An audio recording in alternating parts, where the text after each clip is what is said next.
Welcome friends in the second module जहां पे हम सीखने वाले हैं कि मार्केट्स को मास्टर कैसे किया जाए। ठीक है, तो एक डीप डाइव लगाएंगे टेक्निकल एनालिसिस और प्राइस एक्शन में। अब जो हम बात करते हैं कि टेक्निकल एनालिसिस होता क्या है, ठीक है, ये और कुछ नहीं है, ये एक हिस्टोरिकल प्राइस एक्शन की स्टडी होती है। ठीक है, जो हम थ्रू प्राइस एक्शन और थ्रू डेटा जो हम इन फॉर्म ऑफ वॉल्यूम देखते हैं, ठीक है, उसके कॉम्बिनेशन से एक प्रेडिक्शन लगाते हैं कि अब जिस तरीके से प्राइस चल रही है उसको जिस हिसाब से वॉल्यूम कॉम्प्लीमेंट कर रहा है उसके हिसाब से फ्यूचर में प्राइस की मूवमेंट कैसे हो सकती है। ठीक है, तो अब जब बात आती है कि फ्यूचर के प्राइस एक्शन की मूवमेंट कैसे हो सकती है, तब हमको समझना है कि भाई तो ये प्राइस एक्शन है क्या, है ना। तो प्राइस एक्शन जो होता है ना, ये और कुछ नहीं, ये एक स्टडी है जो चार्ट पे प्राइस किस तरीके से मूव कर रही है, क्या कुछ सर्टेन पैटर्न में मूव कर रही है, कुछ सिग्निफिकेंट मूव ऐसे लग रहे हैं जिससे हमको समझ में आ रहा है कि अब उस प्राइस के कैरेक्टर में चेंजेस आ चुके हैं, वो और एग्रेसिव हो चुकी है। जब वो ऊपर जा रही है तो और एग्रेसिवली ऊपर जा सकती है, नीचे आ रही है तो एग्रेसिवली नीचे आ सकती है, या फिर कोई सिग्निफिकेंट मूव नहीं आ रही है, बेसिकली रेंज बाउंड या साइडवेज हो गई है। ठीक है, तो जब बात आती है प्राइस एक्शन रीड करने की, तब हमको समझना होता है कि भाई कैंडलस्टिक पैटर्न्स क्या होते हैं। ठीक है, उसके बाद में हमको देखना होता है कि चार्ट पैटर्न्स क्या होते हैं, जिसमें फिर सपोर्ट और रेजिस्टेंस आ गया, आपका ट्रेंड आइडेंटिफिकेशन हो गया, बेसिकली ट्रेंड अप ट्रेंड में है, डाउन ट्रेंड में या साइडवेज चल रहा है। ठीक है, और उसके थ्रू फिर हमको प्राइस एक्शन में देखना होता है कि कोई रिवर्सल आने वाला है या कंटिन्यूएशन है, ट्रेंड ट्रेडिंग में हम पार्टिसिपेट कर सकते हैं। ठीक है, ये सारी चीजें जो मैं अभी आपको बता रहा हूं ना, यहाँ पे मेंशन है, वो सारी मैं आपको चार्ट पे प्रैक्टिकली समझाने वाला हूं कि एक्चुअली होती क्या है। ठीक है, तो पहले थोड़ा थ्योरेटिकली समझ लेते हैं कि एक्चुअली इसका यूज क्या है, क्यों हमको प्राइस एक्शन इतने डिटेल स्टडी करनी है। ठीक है, इसका सिग्निफिकेंस एज अ ट्रेडर आगे जाके जब आप ऑप्शंस ट्रेड करोगे या फिर आगे जाके आप इंट्राडे या स्विंग के लिए कोई स्टॉक सिलेक्ट करते हो, तब जाके ये प्राइस एक्शन समझना इतना इंपॉर्टेंट क्यों है आपको समझ में आ जाएगा। ठीक है, तो बेसिकली ये करता क्या है,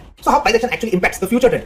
ठीक है, तो यहाँ पे सबसे पहली चीज जैसे हमने डिस्कस किया था, यहाँ पे आपको पता चलता है कि एक ट्रेंड आगे कैसे बढ़ेगा, इसको प्रेडिक्ट करने के लिए प्राइस एक्शन बहुत हेल्पफुल होती है। ठीक है, तो बेसिकली हमको उसमें क्या समझ में आता है, हमको समझ में आता है कि भाई कहां प्राइस एक सपोर्ट बना रही है, कहां प्राइस अब एक रेजिस्टेंस को छू रही है। सपोर्ट और रेजिस्टेंस और कुछ नहीं होते, वो की पॉइंटर्स होते हैं जहां पे बायर और सेलर बहुत एग्रेसिवली गिव एंड टेक करते हैं। फॉर एग्जांपल, अगर मैं मार्केट पे बुलिश हूं लेकिन मेरी प्राइस इतनी ऊपर चल रही है कि अब मेरे लिए सेंस नहीं बनता है कि इस पर्टिकुलर वैल्यूएशन पे जाके मैं वहां पे बाय कर लूं, मैं हूं बुलिश, तो मैं एक काम करूंगा, मैं चार्ट पे देखने की कोशिश करूंगा कि कौन से वो की जोन्स है जहां पे अगर प्राइस आती है तो कुछ बायर्स ट्रिगर हो जाएंगे। बायर्स ट्रिगर होना है क्या, एक पर्सन ट्रिगर का होता है जब उसके लिए कुछ अनवांटेड या वांटेड चीजें मिल जाती है। फॉर एग्जांपल, मुझे बाइक चलाना बहुत पसंद है। ठीक है, तो जैसे ही मैं पूरा खाली समय देखता हूं, थोड़ा फ्री टाइम देखता हूं, मुझे मेरी बाइक दिख जाती है, बस मेरे लिए ट्रिगर होता है कि भाई it's happy moment for me, अब मैं जाऊंगा बाइक चलाऊंगा, आधा एक घंटा रिलैक्स हो जाऊंगा। सेम टाइम पे अगर एक प्राइस एक्शन ट्रेडर, मैं इंस्टीट्यूशंस की बात करूं या बड़े ट्रेडर्स की बात करूं, उनको भी प्राइस एक्शन में कुछ वैल्यूएशंस देखने बहुत अच्छे लगते हैं। अगर वो किसी पर्टिकुलर स्टॉक पे बुलिश है लेकिन उनको लग रहा है कि भाई इसकी प्राइस तो बहुत ऊपर चल रही है, लेकिन द मोमेंट वो एक लेवल पे आ जाती है, इनको पता है कि भाई अब वैल्यूएशन मेरे लिए बहुत अट्रैक्टिव बन गया, इनके लिए ट्रिगर पॉइंट होता है, वो वहां पे एंट्री कर लेते हैं। और ये जो एंट्रीज होती है आपको बार-बार दिखती है, एक पर्टिकुलर लेवल पे प्राइस आने के बाद बाउंस लेती है, इसको नथिंग बट सपोर्ट बोलते हैं। सेम टाइम पे रेजिस्टेंस एक ऐसी लेवल होती है जहां पे बड़े ट्रेडर्स, बड़े इंस्टीट्यूशंस वहां पे part booking, full profit booking या फिर पॉसिबली एग्रेसिव सेलिंग भी देखते हैं। तो ऐसे टाइम पे प्राइस बार-बार उस पर्टिकुलर लेवल पे जाएगी तो रिजेक्ट हो जाएगी, वहां से नीचे आ जाएगी, इसको हम रेजिस्टेंस लेवल्स बोलते हैं। ठीक है, तो प्राइस एक्शन आपको ये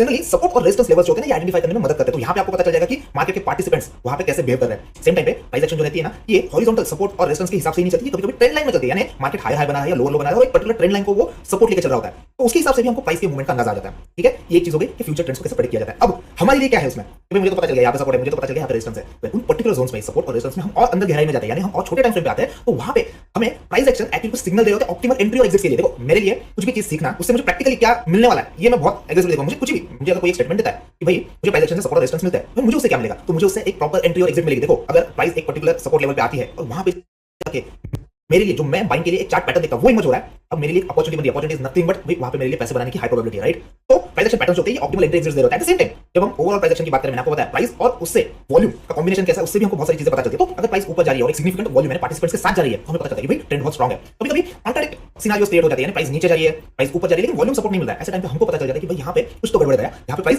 रिवर्सल ले सकते हैं। तो हमारे लिए एग्जिट जो होती है, टाइमली एग्जिट जो होती है, वो भी इसके थ्रू पता चलती है। जब वॉल्यूम्स की बात आ रही है ना दोस्तों, आगे जाके वॉल्यूम्स के ऐसे गजब कांसेप्ट्स में आपको बताने वाला हूं कि आप हैरान हो जाओगे वॉल्यूम को इस तरीके से यूज किया जाता है। ठीक है, तो टाइमली एंट्री एग्जिट्स के लिए प्रेडिक्टिंग ट्रेंड डायरेक्शंस, इसके लिए हमको प्राइस एक्शन बहुत हेल्पफुल होती है। At the same time managing risk, देखो अगर मुझे पता चल गया कि सपोर्ट के पास में मुझे एक बाइंग अपॉर्चुनिटी मिल रही है, तो वही प्राइस एक्शन आपको ये भी बता देगी कि भाई स्टॉप लॉस कहां पे लगाना है। ठीक है, यानी मैं अपने रिस्क को, यानी जो पोटेंशियल लॉसेस है उसको भी लिमिट कर रहा हूं। ठीक है, एट द सेम टाइम अगर मुझे स्टॉप लॉस पता चल रहा है, एंट्री पता चल रही है, तो क्यों ना मैं प्रॉफिट टारगेट जोन जो होते हैं उसको भी समझ के चलूं। तो ये प्राइस एक्शन का असली राज होता है कि आपको आपकी एंट्री बता देता है, आपको आपके स्टॉप लॉसेस बता देता है, और जो प्रॉफिट टारगेट्स होते हैं वो भी हम थ्रू प्राइस एक्शन ही डिसाइड कर सकते हैं। तो फिर उसके लिए आप प्राइस एक्शन यूज करो, टेक्निकल इंडिकेटर्स यूज करो, इसके थ्रू हम ये तीनों की एलिमेंट्स जो है ये आइडेंटिफाई कर सकते हैं। आगे जाके मैं आपको बताने वाला हूं कि किस तरीके से प्राइस एक्शन बेस्ड एंट्री ली जाती है, किस तरीके से टेक्निकल इंडिकेटर्स देख के भी आप एंट्री एग्जिट कर सकते हो। बहुत लोगों के लिए ऐसा होता है कि normally as a beginner pure price action पे डिपेंड होकर उनको ट्रेडिंग करना थोड़ा डिफिकल्ट जाता है। तो ऐसा सेम टाइम कौन से पर्टिकुलर इंडिकेटर्स है जिसको यूज करके आप एंट्री, ट्रेडिंग, एग्जिट ये सारी चीजें देख सकते हो, ये भी आगे जाके हम अगले मॉड्यूल में प्रॉपर्ली समझने वाले हैं। Thank you.